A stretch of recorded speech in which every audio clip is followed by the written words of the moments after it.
আসসালামু আলাইকুম প্রিয় শিক্ষার্থী, তোমাদের জন্য আজকে আবার আমরা মিরর একাডেমির পক্ষ থেকে নবম দশম শ্রেণীর গণিত বইয়ের বৃত্ত অধ্যায়ের উপপাদ্য 2 নিয়ে এসেছি। আমরা আগের ক্লাসে উপপাদ্য 1 আলোচনা করেছি, সেখানে খুব সুন্দরভাবে উপপাদ্য 1 ব্যাখ্যা করা হয়েছে। তোমরা যারা এই 1 নম্বর ভিডিওটা দেখো নাই উপপাদ্য 1 এর, তারা তোমরা নিচে কমেন্ট বক্সে লিঙ্ক দেওয়া থাকবে, তোমরা সেখান থেকে দেখে নিতে পারো সেটা।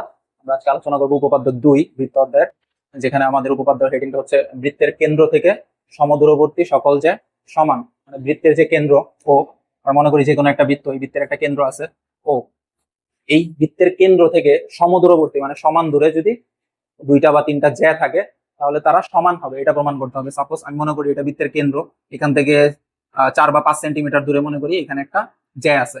ঠিক একইভাবে এখান থেকে আবার 4 বা 5 সেন্টিমিটার দূরে, 5 সেন্টিমিটার দূরে মনে করি আরো একটা জ্যা আছে। এই যেটা হচ্ছে এবি এবং এই যেটা হচ্ছে সিডি, দুইটাই বৃত্ত থেকে সমান দূরে আছে। তাহলে আমার প্রমাণ করে দেখাইতে হবে এইটার যে লেন্থ বা এটার যে দৈর্ঘ্য এবং সিডির যে দৈর্ঘ্য, এবির দৈর্ঘ্য আর সিডির দৈর্ঘ্য দুইটার দৈর্ঘ্যই সমান। আমরা এই অংশটা এখানে প্রমাণ করব। আমরা এই দূরত্ব বোঝানোর জন্য বৃত্তের কেন্দ্র থেকে ও থেকে এবি যে এর উপর একটা ওই লম্ব টানবো।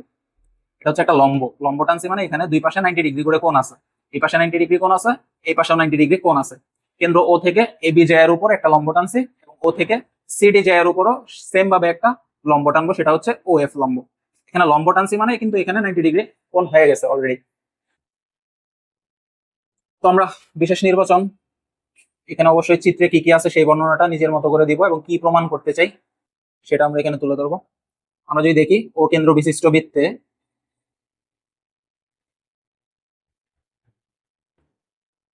এবি ও সিডি দুইটি জ্যা, যারা কি কেন্দ্র থেকে সমদূরবর্তী, তাই না? দুইটা জ্যা কেন্দ্র থেকে সমান দূরে অবস্থিত।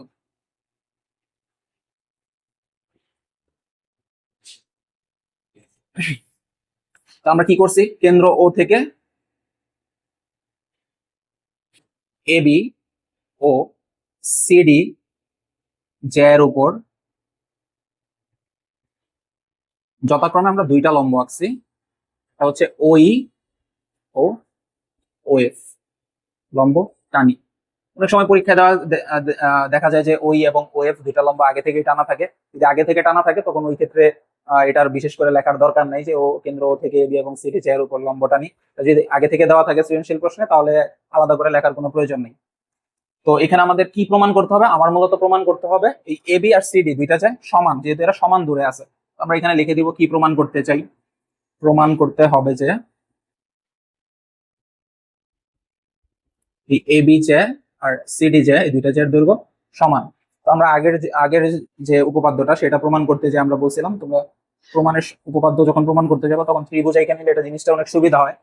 তো আমরা এখানেও কি করব, দুইটা ত্রিভুজ শেপ নিয়ে নিব। ত্রিভুজ শেপ বানানোর জন্য ওর সাথে সি আর এদিক দিয়ে হচ্ছে ওর সাথে এ বিন্দু যোগ করে দেবো। তাহলে আমরা অঙ্কনে লিখবো ও সি এবং ও এ যোগ করি। এখন আমরা দেখবো কিভাবে এই অংশটা প্রমাণ করতে পারি। গুরুত্বপূর্ণ পার্টটা হচ্ছে প্রমাণ। এই অংশটা যে কেউ লিখতে পারে, নিজের মতো করে লেখা যায়। তো বাকি অংশটা আমরা গুরুত্ব সহকারে ধীরে ধীরে বুঝে ভেঙে ভেঙে বুঝবো। আশা করি তোমরা পুরোটা দেখবা। সবার প্রথমে তোমরা ত্রিভুজ দুইটার দিকে তাকায় দেখো, দুইটা ত্রিভুজের ভিতর কয়টা কমন বৈশিষ্ট্য পাওয়া যায়। তোমরা যদি দেখো এই ত্রিভুজে এই যে ও এ ই ত্রিভুজ, এখানে একটা 90 ডিগ্রি কোণ আছে। এই উপরের ত্রিভুজটাতেও ঠিক একইভাবে একটা 90 ডিগ্রি কোণ আছে। এই কোণটা সমান, একটা বৈশিষ্ট্য সমান আমরা পাই। তারপর যদি আমরা আবার দেখি এখান থেকে ও এ এবং ও সি এই দুইটা জিনিসও সমান। কেন? এই ও এটা হচ্ছে বৃত্তের ব্যাসার্ধরে মিন করতেছে, কেন্দ্র থেকে যেহেতু পরিধি পর্যন্ত দূরত্বটারে আমরা ব্যাসার্ধ বলি, এটা বৃত্তের ব্যাসার্ধ। ঠিক একইভাবে ওসিটাও হচ্ছে বৃত্তের ব্যাসার্ধ। তো দুইটাই যেহেতু বৃত্তের ব্যাসার্ধ, তাহলে এই বাহু সমান হবে। ঠিক আছে, দুইটা জিনিস সমান। আবার আমরা যদি দেখি এই কেন্দ্র থেকে কিন্তু যে দুইটা সমান দূরে ছিল, সমান দূরে ছিল মানে এই যে দূরত্বটা ও থেকে এই এবি জে এর দূরত্ব যেটা হচ্ছে ওই, আর কেন্দ্র ও থেকে এই যে এটার দূরত্ব হচ্ছে ও এফ। এই ওই আর ও এফ এই দুইটা কিন্তু সমান। তো ত্রিভুজের যদি দুইটা বাহু এবং একটা কোণ সমান হয়ে যায়, তাহলে কিন্তু ত্রিভুজ দুইটা আসলে সর্বসম হয়ে যায়। তো আমরা ফার্স্টে এইটা প্রমাণ করে ফেলতে পারি যে এই বাহুটা আর এই বাহুটা সমান। কেমনে? আমরা ত্রিভুজ দুইটা সর্বসম, জাস্ট এইটা প্রমাণ করবো। তো সবার ফার্স্টে আমরা যদি দেখি ত্রিভুজ ও এ ই ও ত্রিভুজ ও সি এফ, এই দুইটা ত্রিভুজে কি কি সমান আছে আমরা যদি দেখি, যেটা আমি ব্যাখ্যা করলাম এতক্ষণ, সেটা হচ্ছে এই ও এ বাহু আর ও সি বাহু সমান। কেন? কারণ উভয় বৃত্তের ব্যাসার্ধকে মিন করতেছে।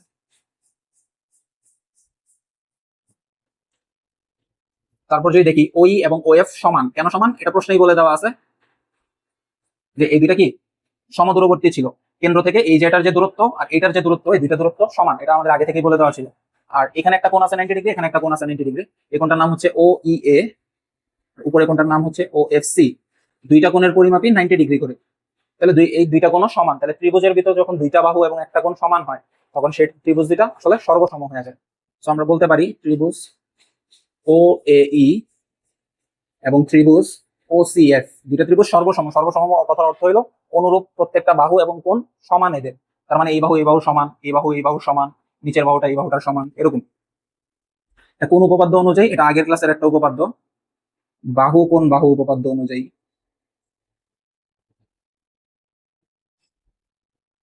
তো দুইটা ত্রিভুজ যেহেতু সর্বসম, অর্থাৎ এই ত্রিভুজ এবং এই ত্রিভুজের সবকিছু সমান, তাহলে অনুরূপ অনুরূপ জিনিসগুলো যেহেতু সমান, তাহলে আমরা বলতে পারি এই বাহু আর এখানের যে সি এফ বাহু, এই দুইটা বাহু সমান। তো এতটুকু এই এবং সি এফ সমান, কিন্তু আমার কিন্তু এত এইটা প্রমাণ করার লক্ষ্য ছিল না। আমার প্রমাণ করতে বলা হয়েছিল এই এ বি বাহু আর সি ডি বাহু, এই দুইটা বাহু সমান। কিন্তু আমরা এখানে ফার্স্টে দেখাইলাম এই আর সি এফ সমান। এটা কেন করছি? কারণ আমরা একটু যদি চিন্তা করি, এই ও থেকে আমরা একটা লম্ব টানছিলাম এই এবি জ্যায়ের উপর। আমরা উপপাদ্য একে পড়ছিলাম কোন একটা বৃত্তের কেন্দ্র এবং কোন জ্যায়ের মধ্যবিন্দু যখন আমরা যোগ করি তখন সেটা লম্ব হয়। ভালোভাবে বুঝো, কেন্দ্রের সাথে যখন জ্যায়ের মধ্যবিন্দু যোগ করা হয় তখন সেটা লম্ব হয় জ্যায়ের উপর। তো উল্টাভাবে যদি আমি বলতে যাই, যখন কেন্দ্র থেকে তুমি জ্যায়ের উপর একটা লম্ব টানবা তাহলে সেটা অবশ্যই মধ্যবিন্দুতে যা মিলবে উপপাদ্য এক অনুযায়ী। তো আমরা বলতে পারি এখানে ওই বাহুটা আসলে এবির উপর যে লম্ব আমরা টানছি, এই ই বিন্দুটা আসলে এই এবি বাহুর বা এবি জ্যায়ের মধ্যবিন্দু। কারণ এটা যদি মধ্যবিন্দু না হইতো এখানে লম্ব হইতো না। এটা আমরা প্রমাণ করতে পারলাম। এখন তোমরা একটু চিন্তা করো, যেহেতু ওই বাহুটা এবির উপর লম্ব, তার মানে কেন্দ্র থেকে যখন তুমি একটা জ্যায়ের উপর লম্ব টানবা, যেটা কিন্তু সমান দুই ভাগে ভাগ হয়ে যায়। সুতরাং আমরা বলতে পারি এই অংশটা আর বি অংশটা দুইটাই সমান এবং দুইটাই কি এবির অর্ধেক। কোন যুক্তিতে? কেন্দ্র থেকে জ্যায়ের উপর অঙ্কিত লম্ব জ্যাকে সমদ্বিখণ্ডিত করে। ঠিক একইভাবে ও এফ বাহুটাও কিন্তু সিডি জ্যায়ের উপর লম্ব। একইভাবে ও এফ হচ্ছে সিডির উপর লম্ব। তাহলে আমরা বলতে পারি এই অংশ এবং এই অংশ, এই দুইটা অংশ সমান এবং দুইজনেই সিডির অর্ধেক। এই দুইটা অংশই সিডির অর্ধেক। তো দেখো আমাদের কি ছিল, এই এবং সিএফ সমান ছিল। তো দেখো এই মানে কি, আসলে এই আমরা কি পাইলাম, আসলে এই অংশটা হচ্ছে এবির হাফ। তাহলে এই আমরা লিখতে পারি নতুন করে লিখবা, এই সমান সমান কি লেখা যাবে, হাফ এবি। কারণ এই হচ্ছে এবি জ্যায়ের অর্ধেক, আর সিএফ হচ্ছে আবার সিডি জ্যায়ের অর্ধেক। দুই পাশ থেকে তুমি যদি হাফ কেটে দাও তাহলে আমরা পেয়ে যাই এবি সমান সমান সিডি, অর্থাৎ এবি এবং সিডি উভয় সমান। আশা করি তোমরা বুঝতে পারছো। তোমরা যদি কোনো জায়গায় সমস্যা ফিল করে থাকো আমাদের ভিডিওর নিচে কমেন্ট করবা। আমাদের টিচার যারা আছে তারা অবশ্যই তোমাদের এটা ব্যাখ্যা করার চেষ্টা করবে, তোমাদের কনফিউশন গুলো দূর করার চেষ্টা করবে। এবং আরো ভিডিও পাওয়ার জন্য আমাদের চ্যানেলকে তোমরা সাবস্ক্রাইব করবা এবং আমাদের ক্লাসগুলো তোমাদের কেমন লাগে সেটা জানাবা। ধন্যবাদ।